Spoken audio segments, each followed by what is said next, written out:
We get started working with Illustrator. Let's talk about what Illustrator really is and what it isn't. Illustrator is not Photoshop.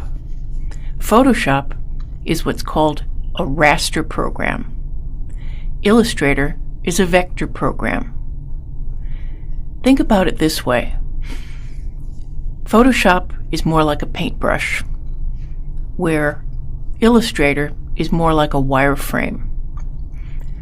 Raster, like Photoshop, images are made up of thousands of tiny little pixels. Illustrator files, or vector files, do not have pixels. They are made up of smooth lines that can be expanded almost to infinity. Raster is also known as bitmap.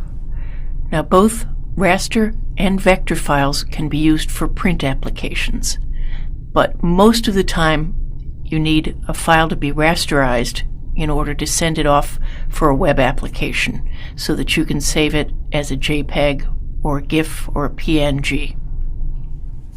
To get an idea of the difference between a raster and a vector image, I've imported a raster image next to its original in Illustrator.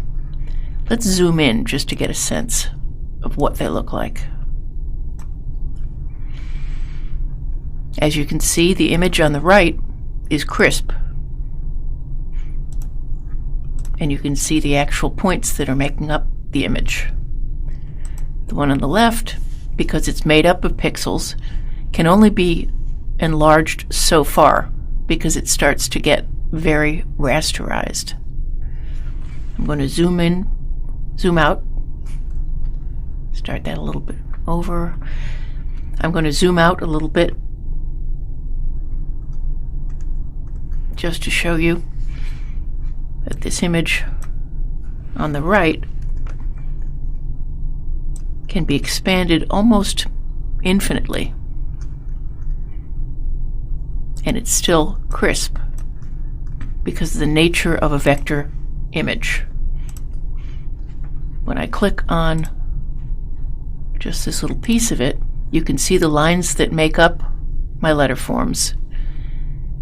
And no matter how large that gets, those lines stay smooth.